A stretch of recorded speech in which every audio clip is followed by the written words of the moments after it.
नमस्कार, मी स्नेहल चौधरी. आपण पाहतात एलएस मराठी. पाहूयात काही महत्त्वाच्या घडामोडी. नाशिकच्या काळाराम मंदिरात धर्मध्वजारोह माजी राष्ट्रपती रामनाथ कोविंद आणि मुख्यमंत्री फडणवीस राहणार उपस्थित. सिंहस्थ कुंभमेळा 2027च्या पार्श्वभूमीवर महत्त्वाची बैठक घेतली जाणार असल्याची शक्यता.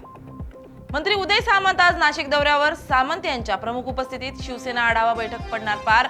कुंभ उद्योग संगम कार्यक्रमात उदय सामंत होणार सहभागी.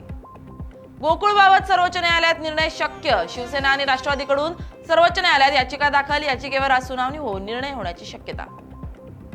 पुणे पुन्हा धरलं. 9 वर्षीय चिमुकलीवर सख्या आजोबांनी केला अत्याचार. नागरिकांचा रस्त्यावर आक्रोश. धाराशिवमध्ये इंधन पुरवठा सुरळीत.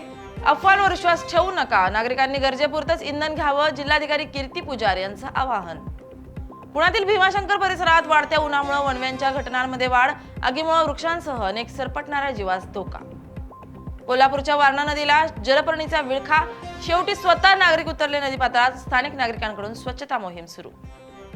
भंडाऱ्याच्या पवणीत 26 शेळ्या ठार करणाऱ्या बिबट्या जेरबंद. तपासणीनंतर बिबट्याला जंगलात सोडलं. जेरबंद बिबट्या पुन्हा नैसर्गिक अधिवासात. चंद्रपूरमध्ये हळदी समारंभ आटोपून घरी परतणाऱ्या व्यक्तीला ट्रकनं चिरडलं. अपघातात व्यक्तीचा जागीच मृत्यू. घटनेनंतर ट्रकसह चालक फरार. पोलिसांकडून फरार ट्रक चालकाचा शोध सुरू.